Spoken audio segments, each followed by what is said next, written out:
A subject I'm sure all of you are going to want to learn more about, AI, and how you can leverage AI for your business, for your small business, because small businesses can help you be more competitive in a larger market by leveraging AI. So we have Earl Mann and Dave Chaplin, who are going to come and speak to us about AI. Earl is a tech entrepreneur, military veteran. Thank you for your service, Earl. Been involved in AI for 20 plus years. Dave is the CEO of Altiza. It's a leading SEO technology company. It has a robust background in advanced technologies and also has been involved in AI for many, many years. So these guys are a wealth of knowledge. They obviously have a presentation, but it's going to be more of an interactive session as well, so I'm sure you'll have some great questions for them. So Earl and David, thank you. I appreciate it, and I'll give you my... Yeah, that one works too. I'll give that one to you. Let me just...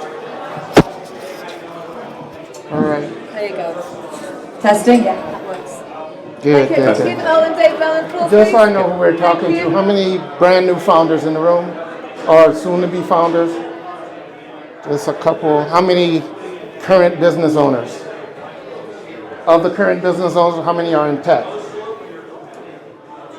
Okay, how many people use AI today, currently? Everybody? How many people use AI every day? And of the people that use it every day, how many people use it for something other than writing some type of document? Excellent, okay. So what we're gonna do is we're gonna try to do multiple things at the same time. We're gonna challenge ourselves. So we actually started a machine learning AI company back in 1999. So very early, but a lot of the things we faced in the marketplace are things you're going to face today, just with different names and different colors and different people. So what we're going to try to do is give you real world sound bites or examples of things we did to do that successfully. And at the same time, we're going to tell you what we would have done differently had we had AI to help us.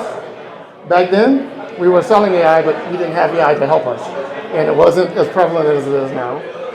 And we're going to try to also, I'm hoping to share as many non-technical things that we think were the secrets to our ability to kind of slay the dragons, because we were a tiny company that did some pretty amazing things. Which hopefully we can touch on some of those things as we go along. So I'll start with the first suggestion, and these are just our opinions, our grain of salt. We're still in the game, we're still doing what we did back then, we're just doing it different, better, smarter now. So we're just going to try to give you some of, hey, this is what I would do different, or this is something I would consider, especially if you're new to business, and new is a relative term. New is anything short of you making it, right, to where you're trying to get. So first thing would be we met working in a company, which was actually one of the first companies to provide real-time streaming business data and information. We met both as employees in that company. So my first suggestion would be, if you can, you want to try to work with people that you already know who they are, that you already know what they can do, that they already know who you are, that they already know what you can do. Because that's a huge advantage a lot of people don't have, because if you don't have that, too much % of your time is going to be spent on, are they doing what they need to be doing? Are they doing it well enough? Can I trust what they're doing? Which is going to mean you're not going to be at 100%. You're going to bring yourself down to 70%. And it just goes downhill from there. One more advice on pre-starting, if you will. This is just people selection stuff and people side of it. Then I'll let Dave share a little. Dave Andreessen, Mark Andreessen has this idea called the law of crappy people. And here's how it works. I think it's dead on, spot on. And this is what you don't want to do, but this is what 90% of people will do. So an A player will feel most comfortable going out and hiring a B player, because the B player looks up to you. You feel comfortable as the A player talking to the B player. But then when the B player builds his team, he's an A player in the mirror. So he goes out and gets his B player, which is now a C player to the original person.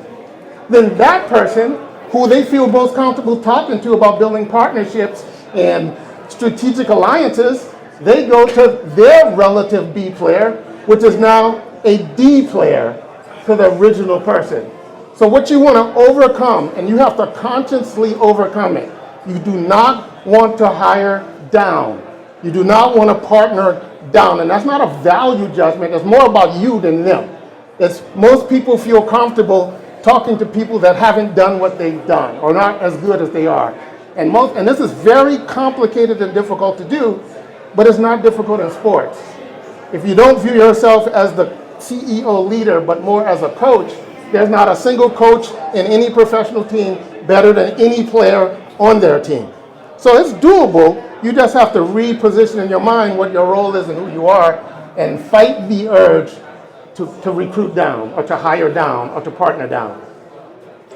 Yeah, I'm going to piggyback on that, because when you get to the E player, you hire me usually. But I think that's another play. Getting to AI in that analogy, utilizing tools and large language models predominantly that can assist you in not hiring down. Look in a mirror, communicate with an entity that's not a human being, vet it, get ideas that are outside of your expertise, and go to your network to fill a role by vetting an idea, recognizing that you're an expert in what you're doing, and understanding that the answer coming back is factual and fills the gaps in your knowledge. And you can actually go and look for people to meet that and not hire down. You're hiring somebody who complements you, like a marriage, hopefully, unless, you know. But like Earl started out with complementary abilities. We both come from an area where it was getting the right information to the right person at the right time, turning that into in a startup world, utilizing, I would say it's AI, bordering AI technologies, and going to market before we were ready. And again, AI tools that could have been... We launched a full-on company with not enough money to make it to the end of the year. Yeah. And we had one developer and hired three... Put your mic up. We had one developer and hired 3 salespeople. And the 3 salespeople were in Maryland, and the home office was in Dallas, everybody working remote. It was 1998, 1999. And I definitely hired up. We hired people that were way overqualified. We had to appeal to something in them beyond what we were able to pay them at the time. Or, we had to find, and what we found were people that were looking for a personal challenge, that wanted to be a part of something really, really big, that wanted to have real teeth in a company and be the people responsible for what mattered most. And we found those people. We found people that were exceptionally qualified, super qualified in a particular skill, which was massive network, able to sell that stuff. No knowledge in our domain that we were bringing them in to sell. So it looked like it looked crazy if you looked at it now. But the good side of that is they didn't know what they didn't know. They didn't know how long it should take. They didn't know how hard it should have been. They just knew what they knew how to do, and they ran forward with their hair on fire, and we opened some amazing doors. Yeah. Somebody had a question. Where did you find them? Salespeople. Yeah. I'm looking for Right. So back to, we work with people that we know, and we work with people that know people that we know. We work in trust. I work in trust. To this day, I prefer working in trusted networks. I either knew of the people because I competed against them, and they were kicking my butt when I wasn't kicking their butt, so we kind of knew each other as rivals, or we knew of people that were really, really good. But the hard part was when you find good people, how do you appeal to them? And we found these little things that you don't think matter. We have phrases, like we would tell people in this phrase, put a sparkle in the eye of every person that we hired. We said, you know what we're looking for? We're looking for eagles that are willing to fly in formation. Something you never see happen, but if it could happen, and eyes would light up, they would start to not focus on how little bit of money we could afford to pay them at the time. They could focus on other things. And because we hired such supremely talented people, I'll give an example of things you don't even plan for. A week after we hired all these people, there was a trade show in New York, and we didn't have a booth or money for a booth. So salespeople sell. I'm like, hey, call your network, find a booth. We need a booth next week. We found a booth. Had nothing to do with us, but we found a booth. We went to the trade show with that booth, and we put a piece of paper on the booth that's, we did conceptual search, smart AI search is what we called it. And we had a sign, a whiteboard that basically said, what does this have to do with conceptual search?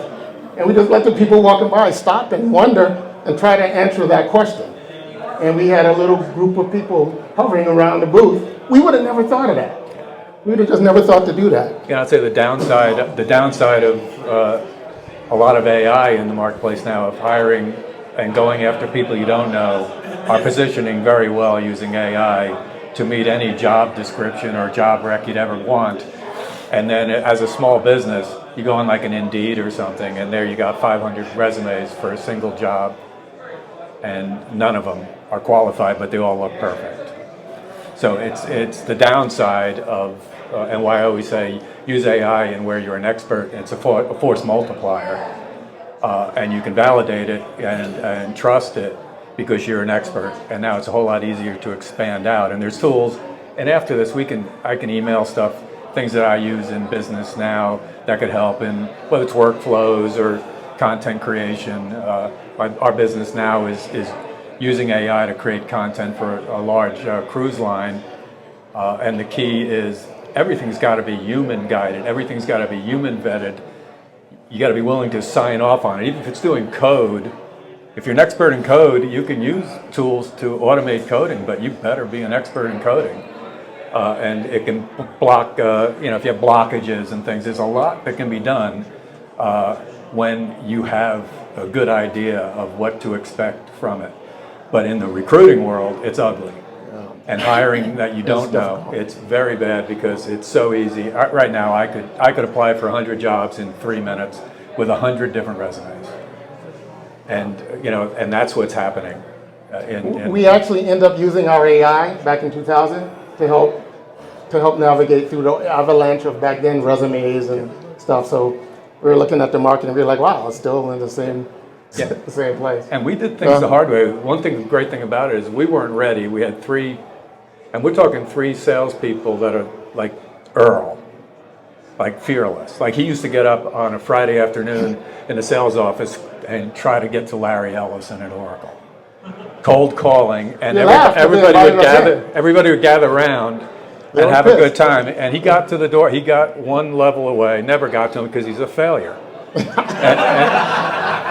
And so I never forgave him for that because, quite frankly, my life would have been better if he could have gotten to him. But we did get in the Pentagon, and I'll tell you how we did it. And the lesson in this is 2 things: strategic partner, and then kind of strategic advocate partner. Strategic partner is somebody that's going to get you in places that you just can't go. So here's what we found. What we did was we had to find somebody who understood what we did. Everybody understands AI. It's a whole different world. When we did it back in 2000, people didn't know if they were looking at magic or smoke and mirrors or some kind of shady thing we were doing. They didn't believe it. So we had to find somebody that believed us. We found a guy. We found a guy that clearly understood what we did. And I told one of our salespeople, Joe, who's still one of my good friends to this day, 27 years later, you need to go be extremely valuable to this person in any way possible, right? Go help him do what he does. Long story short, within a couple of weeks, Joe had an office in Northrop Grumman supporting this guy. And this guy became our advocate. And he got us into more 3-letter agencies than we knew existed. And because of that, we got in the Pentagon through Northrop. We had no government contracts, no security clearances, no logos that mattered, nothing that most people would think. You're never going to get a client like the Department of Defense to work with you. And they didn't work with us. They worked with Northrop. We were in the defense messaging system in every 3-letter agency, and we were 7 people. They didn't know we were 7 people. They thought we were much bigger because of the amount of force and effort we put on everything we did. but it's also the other lesson. We solved a problem. We solved a big problem. Yeah, and we focused on that problem, and we made it very easy to implement. And we could have done it easier with the tools of today in AI. And we learned the hard way. We found out you're usually wrong. Most of the time. And the more things change, the more they stay the same. So we have cutting edge technology, and everybody we talked to wanted us to go backwards. They didn't understand if it's conceptual and I'm retrieving a document and my search terms aren't in the document, I don't trust it. Can you highlight my search terms? They don't understand it's conceptual. Your search terms are not in that document. So we had to implement keyword matching search to make them comfortable with the fact that we had a superior engine.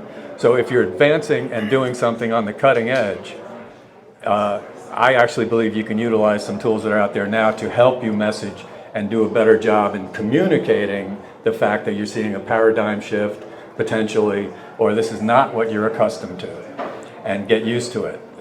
100% of the time of the people we called, when they finally got on the phone with us, their first words out of their mouth was, I don't need that, I have it already. I have search. I already have search. And then we spent a large amount of phone calls and weeks trying to find the magic words that would help the light bulb go off to realize we did this amazing thing. Guess what? There were no words. There were no words we could use. We accepted that. So our complete strategy changed to do whatever you need to do to get them on a demo in as short a period of time as possible. So we had a little box on a URL that we would drive people to, and we had a killer demo. To this day, I know what it was. I'm looking for a graphic design person with experience in Adobe products. Hit the button search, and it brings up the resume. Open up the top resume. Read the resume. The word Adobe is not in it. The word graphic designer is not in it. And the light bulb went off immediately. So that became our entire front end. We did that 1,000 times. 1,000 times easy. And that would be the thing that got us in. But we had to find that. We had to keep busy, keep moving, keep knowing, because I can't tell you how many people told us we don't need search, we have search. We don't need search, we have search. But when we did that little demo, we could just sit back and let them ooh and ah, because they couldn't do that with search. We found a way, so find a way, if you can, to demonstrate something that you know resonates with your client. Now, I know some of you are saying, well, my product does 57 different things. I can't do that in 5 minutes. Find 1 or 2 things that you can quickly demonstrate it, let the light bulb go off, say we can do that because of X. Now, because of X, we can do 56 things. When do you have 56 minutes? We can talk about it. You have to show value like in no time. Yeah. And I'd say this is where you can leverage applications like Perplexity, ChatGPT, and there's others out there that you can take what you do and play a game like it's an employee on what should we focus on, what's going to resonate, who else is doing this, even getting into pricing models, go-to-market strategy, and again, it's all within your purview and somewhat in your expertise, and it might not be when you start venturing in. If you're a tech startup, sometimes sales and marketing is the area that's the dark, it's hard to market it, to make something simple from a messaging perspective. You can give some of the AI tools extremely complex stuff and ask it to simplify for an investor pitch, an elevator pitch, and you'll know if it's accurate, but it's making human and in an explanatory way something that's extremely complex and technical, and it helps even in pricing and a bunch of other areas, because our pricing model is if you're writing checks, we have pockets. And we made it up we just made it up as we went along. We were a startup. We stayed in perpetual startup even after we sold startup mode mentally. Sold the company to a Fortune 25 company 8 years after founding it. And we were still 8 people. And it was, we just made it up. And stuff now that I would vet and figure out, and I might have actually hurt us in some instances, because we learned from talking to people. We thought we were going to sell directly to HR departments, and we found out the hard way that they don't buy what we do. This is who you need to talk to. And then we didn't even know what that was. We thought, oh gosh, it works in DOD, it works here. We just need to go to for Fortune 1000. That's 1,000 companies that could use us in their recruiting. Yeah. And they were wowed by it. They were like, okay, great. How does this work in our applicant tracking system? We were like, what's that? Yeah. We didn't even know. So then we sold it to every applicant tracking. And then we turned and we became a company that sold technologies to applicant tracking. We basically became an OEM overnight. We thought we were going to sell directly to HR. Which leads me to the next Piper partner, an advocate partner, which is we found a little small applicant tracking company at a conference. First of all, we took conferences very different. Most people go to conferences to try to find the people walking around that they sell to. We did a different thing. We went to conferences where the people in the booths were the people we wanted to sell to because they couldn't move. So we would go to those conferences and we would split up all the vendors before we go. I had 15, he had 10, you had 5, you had 10. And our conference was going to talk to the people that could not move. So we had more than 5 minutes to get our point across. And we found this little company called RecruitMax, which was a tiny company that couldn't compete with the big applicant tracking companies. Long story short, we worked a deal. We told him this would make him differentiated between everybody else. And guess what it did? It made him differentiated between all the big guys. Oracle wouldn't, when I was in Oracle now, I was a failure to him, but I got in, right? And Oracle, I called him up and said, hey, you should put this in your applicant tracking. We're like, I don't know. Well, we got him in RecruitMax. You know what they said to me? RecruitMax is too small. We don't even consider them competitive. I'm like, oh. So I go back, I call Derek, who owns RecruitMax, and I say, Derek, tell your salespeople to give me the contact in every deal you're working right now against Oracle. So they did. They gave us like a list of 5. We called in as Ingenium was our company. Ingenium was the name of our company. We didn't call in as RecruitMax. We called in as this hair on fire conceptual search AI company. You got time for a 5-minute? You know what I'm going to do when I get them on the phone. You got time for a 5-minute demo? Yeah, sure. Graphic design person, no experience, blah, blah. Ooh, wow. Well, how do I get this how do I use this? Well, there's only one ATS in the market that has integrated that technology. Who's that? RecruitMax. Oh, really? I think we're working with them. RecruitMax started beating Oracle. So then I called back Oracle. Hey, have you heard about RecruitMax yet? And they were like, oh, okay, come on in. So my point is, for me, it's always going to come back to the people you're with.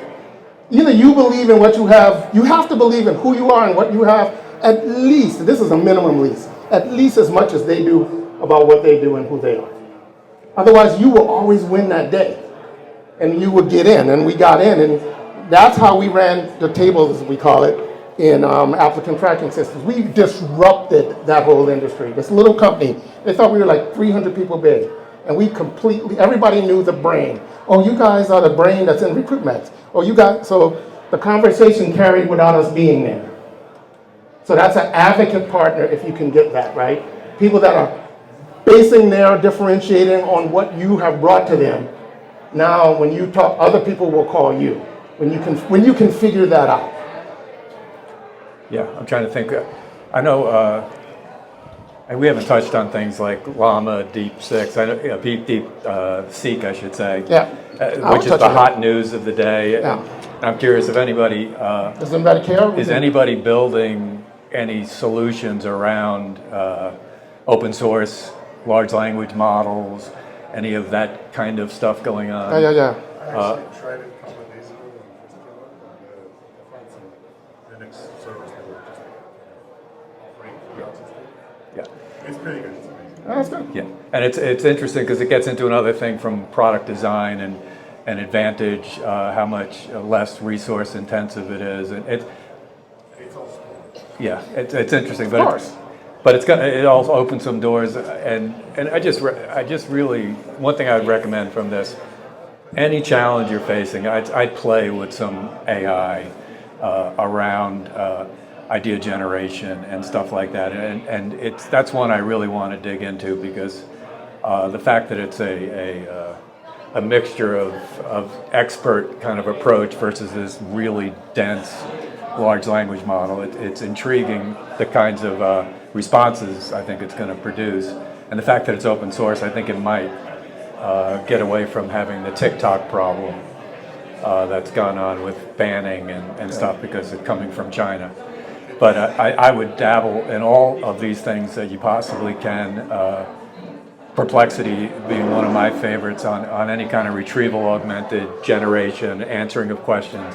What's moving and happening on the internet now, and things I think we have to embrace, is it's not going to be clicking on links anymore. So if you're getting into sales and marketing, it's more stay on the interface of Google and your answer is going to be there in a generated way, which is going to change the way you go to market.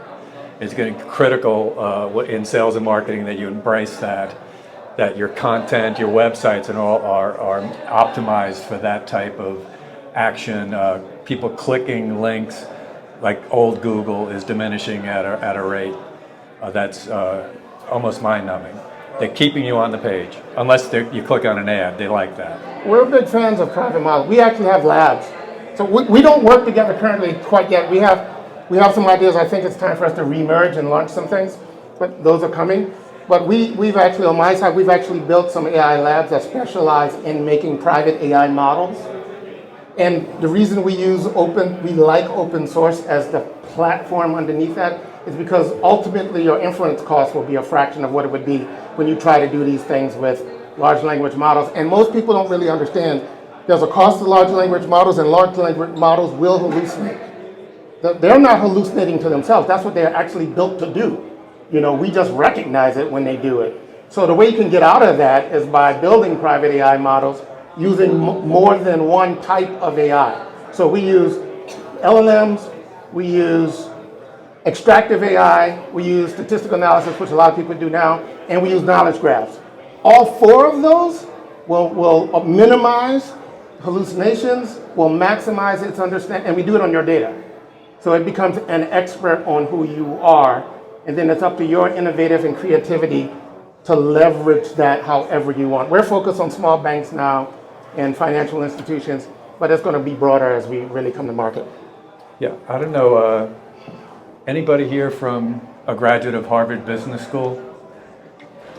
Harvard Extension School. Okay. Don't take this personally if it touches on you. I just figured we'd get into one mistake I made of many. We hired the equivalent of a consultant who was going to solve our problems that right now I would actually go to these AI tools to solve. So I decided to ask ChatGPT to give me a mashup of the kinds of responses you would get from a Harvard Business School consultant. And this is the output. So this is the benefit of AI. I can save you a lot of consulting dollars. And you can call me, and for $5,000, I'll read you this. Let's circle back in blue sky this paradigm shift by leveraging our bandwidth to drill down on the low-hanging fruit. But only if we can move the needle without boiling the ocean. At the end of the day, we need to disrupt the synergy of our core competencies and pivot to the deliverables into a thought leadership ecosystem that aligns with our key performance vegetables. If we get all stakeholders to buy in and touch base asynchronously, we'll have the secret sauce to parachute this initiative into a high-octane, game-changing deep dive that maximizes our ROI on the bleeding edge of the value proposition. So there, you got that for free. That is ChatGPT mimicking. I'll send it to. I will say this. Yeah, but it was programmed by a Yale guy. Probably. Yeah. I think there are a couple brown people. Two things we did on our journey, and this is while we're rocketing up.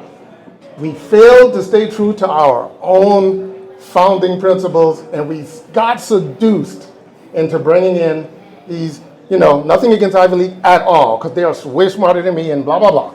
But they just do, we brought in these people that had the perfect resume, the perfect background, the perfect everything. And both times we did that, they single-handedly almost wrecked the ship. Yeah. Almost completely. If it wasn't for Chappie, because one of them, he and I fell out because I'm trying to get a result. He's trying to prove a point, and the point he's trying to prove to the customer is how smart he is. I don't care how that the customer thinks I really don't care. I just want the result. And he couldn't get that. He literally couldn't get that.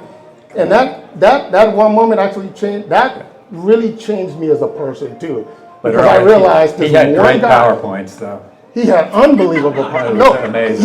He could do PowerPoints. That's how he got the job. Yeah. He worked for somebody we were pitching to, and in real time, in the meeting, he was making the PowerPoints of all the stuff everybody was talking about. And before we broke the lunch, he was like, hold on, let me show you where we are, everybody. Yeah. And he put that up on the screen, and I was like, holy crap. He was an informed jackass, basically. And he could not become who he needed to be for the success of the little company he was now in. He just couldn't become that person. Yeah. He had to defend who he was to himself outside of our company. And the person that was an anchor to us. It would stop us from moving, from being nimble. And it was up to, and I called Chappie, and I'm like, I can't. And Chappie was on vacation. He and I had our big meltdown. Chappie was CEO, I was VP of sales. And he comes back, and I tell him what happened. He was gone. He's going in like the next month, out of there. Because I was like, we're not going to make it. We just won't make it. This one guy who I helped hire my boss, and he was going to kill the whole company, but he would have been right at the end of the day. He would have been right. His PowerPoints would have been dead on. The customer just didn't understand. And it was a board of director hire too. So he got parachuted in. So the old adage, hire slow, fire fast. I'm an advocate for hire fast and fire faster. A lot of times it's just better if you go with gut and prove, but get them out quick. I mean, culture killers have got to go, and utilizing anything you can to vet people. We never did background checks, any of that kind of stuff, because Earl wouldn't have passed anyway. I think, well, you got out of prison twice. So if you guys are founders, I don't know how much time we have left, but probably some habits I've changed. These are some things I've changed personally with this explosion of AI, even though I've been in AI for a while. Hey, turn off your phone. These are things that I've done personally, even though I've been in AI. On a weekly basis, I watch like a recap. Like Matt Wolf is one of the guys I watch. If you watch, I don't know if you know who he is. It's just a guy on YouTube. But every single week, he tells you, here's what happened this week in AI. And I started watching that 7-8 months ago, and that's just habit for me. I just do it every single week, and I stay abreast.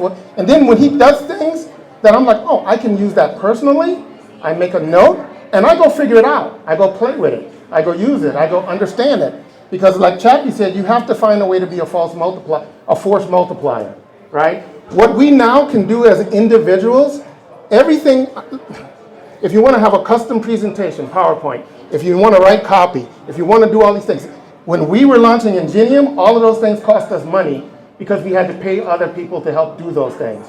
Now you can do all of those things yourself.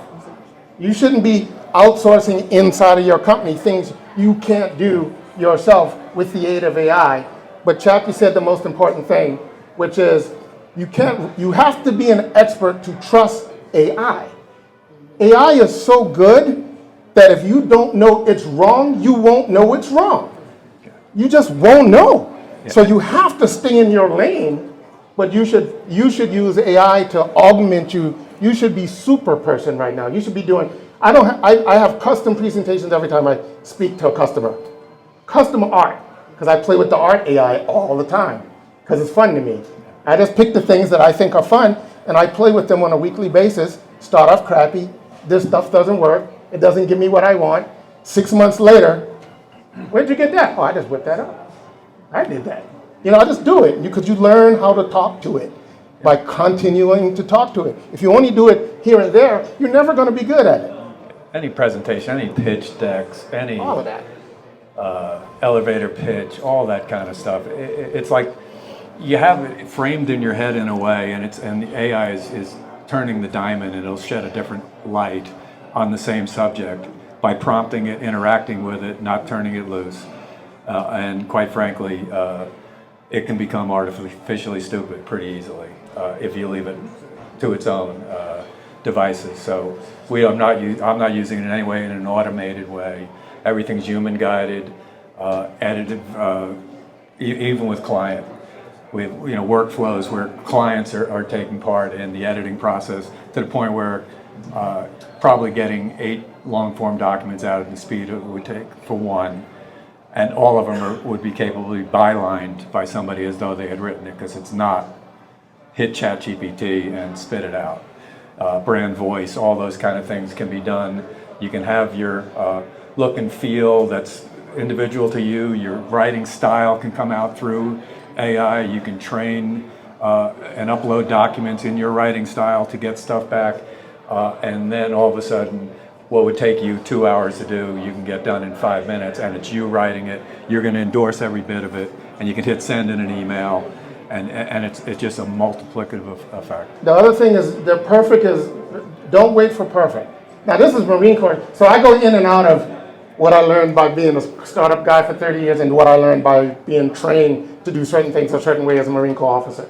And we teach in the Marine Corps that the perfectionist, that's not even the goal. The goal is good enough to get the result that you can make an impact that changes everything, and then you reset and get back to good enough while everybody else is still waiting on the first get to perfect, right? So we, in Ingenium, we used to do half-baked out ideas for marketing. We would take 4 things we wanted the customer to walk away understanding about us.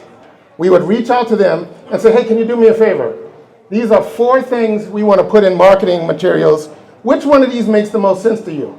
Now, we really wanted their feedback, but really the goal was we needed them to read the 4 things, right? That was a clever way to get them to read the 4 things we needed them to read. Now the feedback was bonus. And then obviously we would, if the feedback all came for C, we would do something special around that. But the real goal was just to do something in a way to transfer knowledge that you need transferred without them being able to defend and push back and I already have that, I don't need that. The stuff you will hear, if you're building a company around AI, they already have AI. They're going to say, oh, we have AI. You know why they're going to say that? Because somebody in their IT department came to them and said, guess what? We have AI now. And you know what that means? They downloaded ChatGPT before, they're in the back playing with a couple of different ones. I mean, that's what they literally mean by it. But you're going to take it to mean they have what the person on the phone has. And the person on the phone is your potential customer. So just because they say they have what you have, they don't need what you have, you gotta politely understand that they may not know what they don't know. Most likely they don't. So you gotta accept that they say that, but then find a way to get around that, because 80% of the time, they don't have AI. Not the way you mean it, and not the way we meant it. Yeah, and in a lot of companies, the AI initiatives are top-down that don't ever get to the place that you might be selling into anyway. That's true with any advanced technology. Oh, we're going to utilize something from Microsoft or something, and yeah, it's going to end up in some back office or in the finance area or something, but it's not going to get into the HR department and help them hire better. So I think, point solutions built around AI don't collide with most internal AI initiatives. And that's true with most advanced technologies. They don't make it to where people could actually benefit from it, because that's just corporate BS most of the time. And if you can, bring into your conversation their most common objections. So we're focused with private AI models on banks and financial institutions like regional banks and that type of thing. Compliance is big in finance. We have a strategic partner that is what they do, AI compliance. So now in the initial conversation, we build private AI models for regional banks. We build private models for AI banks that has already factored in the consideration for it being compliant with AI. Now that even opens up a different way into the company because you can go through the risk manager, right? So you have to just pre-think some of these things and keep moving. I mean, you have to be like a shark, right? Not in a bad way, in a movement to survive way. If you find yourself doing the same thing over and over and over with no results, something's wrong. Either you're not doing enough of it, or you need to start to vary that somehow, but you gotta constantly keep moving like we did, because we ended up in places that we didn't even plan on doing as the whole company. And the places we ended up was the pathway to our ultimately being acquired. But we didn't plan that, we planned going that way. We were wrong. Which is the other lesson, you're probably wrong. Yeah. and that's cool. You can be right very quickly. And the other thing, just the final thing I had on AI, the AI component of what we're doing cost me 6 months in contracting just because of legal inserting himself on the client side of things from not understanding AI or the application of AI. So there's a lot going on in the space, even legislation and EU and all kinds of things going in and around AI, and it can cause a confusion in the marketplace and all that. And my point would be press on. Like this all will settle out. The train left the station. Yeah. Embrace it in any way you possibly can. Learn from it, and trust it and don't trust it at the same time. And I can send, if we exchange emails or I get people's emails, I've got around 5 of the lessons we were going to talk about, tools I've used or I know people have used in project management, all kinds of things that we'll send out. I don't endorse all of them, but I know they're market leaders. Again, then just play around even with AI overviews in Google and test Perplexity and things like that. And you'll notice the models are getting better. You're going to see less issues, especially if you're doing stuff that you know that you can vet. And then take what you know and ask it to tell you what you might not know, and start to look at it from what my blind spot might be, and which is basically why you would ever hire a consultant. And this is free, basically. And then you look at it and you say, okay, that makes sense, I should do that. And you pursue it and take a look. Just get a different perspective from a mashup of every word and every document it's come in contact with. And in all likelihood, it will know things you don't know and present you with things that you could benefit from, at the same time could present you with things that could really hurt you. So, and don't have too much of an ego. Be an expert on who you are. Believe in what you do. Believe it's you against the world. But don't have so much of an ego that you don't expect to learn from the people you're trying to sell from. They have something to teach you. We went to Lockheed Martin. Lockheed Martin, a smart guy in the room, smarter than all of us, said, oh, you guys have found a way to create context without syntax. We never heard that. You know what? We were like, exactly. Yeah. But in the very next sales call, all along. But in the very next sales call, what you guys are going to see today is our ability to create context without syntax. We learned that. The minute we heard it, we understood what he meant, but we just didn't put it together like that. So your customers will help you, don't show and tell, show and listen. Show and listen. Because they'll say, well, how does this work with this? ATF, applicant tracking systems. Oh, what's that? Yeah. Context without syntax. Oh, yeah, that's exactly what we do. And we called it search because it was going to sit behind a search button on an interface. And we had people who wanted to call it connective intelligence. And I said, okay, it's not sitting behind a connective intelligence button on an interface. We gotta find a connection and cross the chasm, to use a consultant term, where somebody will understand what the hell we're trying to sell them. Yeah. Then we can get into connective intelligence and all these kind of things in marketing, and that's the competitive advantage. But right now we're basically a search engine, and nobody's going to take our call with connective intelligence. We're solving a search problem in a superior way. So that goes back again to positioning. Anything. There doesn't have to be an AI wrap product. It can be anything. It's really understanding the problem you're solving, positioning it in a way that'll be understood, especially if it's a major step forward from how things are done now. It might seem obvious that people want to take that leap. It's not always that easy.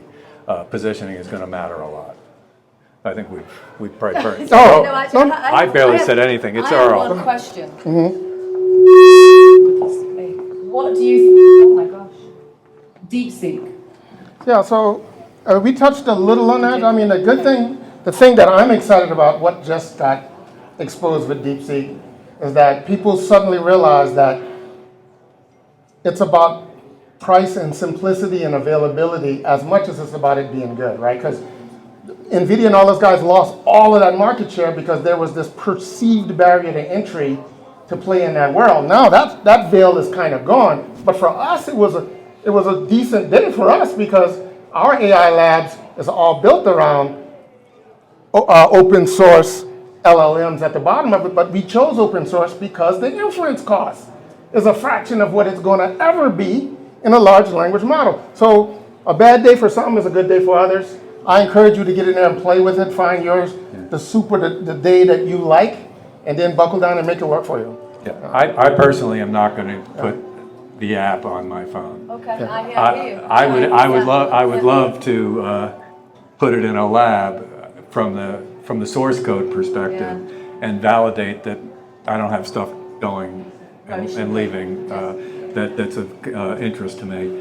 But I think it's definitely a major leap forward potentially from what Earl just said. Then you add private models on top of that.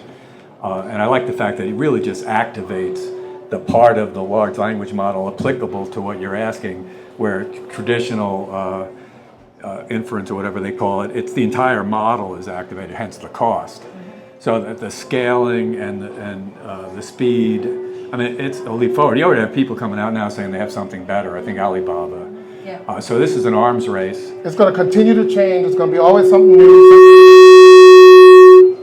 new, something bigger, something better. But at some point, none of that should matter to you. You should be so dialed in on what you have and the value you bring. Great. That's just the tide change and whatever, but I'm on this, I'm headed north, this is what we do, can I help you, can I show you this? Hey, type in graphic design person with experience in Adobe product. You stick to what works, because that stuff will go away. I remember when the internet launched and Microsoft launched, what was the web development thing, front page. Everybody in the world, if you're old enough, everybody in the world became a web designer overnight. People still bought web designers. People still ended up, it was like, oh, web designer's gone now, because everybody was one. Yeah, but a year later, when you realize you can't make that template look like you thought in your head, you need somebody with real skill. It all comes back around. When I came here on the Mayflower, none of this existed. But if you stay on the sidelines waiting for the next thing, you're going to miss it. It's impossible to wait now. I've seen more change in a year. That's actually, I'm going backwards in age now from I'm a small business startup kind of guy that did some prison time in large companies. When I sold the company, I got stuck in a large company for 3 years that aged me, this is my kind of crowd. This is the engine in this country. From an economic perspective, innovation and stuff is happening at this scale, and we can't wait for the next Deep Six or any of that, and fail forward, all the things you can say, and you get in it, and an object in motion, keep moving, and you end up tacking to an endpoint. It's not a straight line. You'll be going forward in some form, but I think these kind of tools that are out there, and I have about 15 of them I can send, could actually help a little bit, but it all comes down to your idea and being into something you love. Your belief in your idea. Because then you put up with the hard times, because I can tell you there were some hard times. Yeah. Good. But we got some stuff right. I met Earl. No, you guys are amazing. Guys, Dave and Earl. Whoa! Oops. That's a serious mic. Earl, you gotta lead us in a song, don't you? Yeah. Mike. Dave and Earl, thank you very much, guys. We try well. Quick round of applause for Dave and Earl, please. Okay, we've got some people at the side there. If you want to come and take a seat, because we're going to...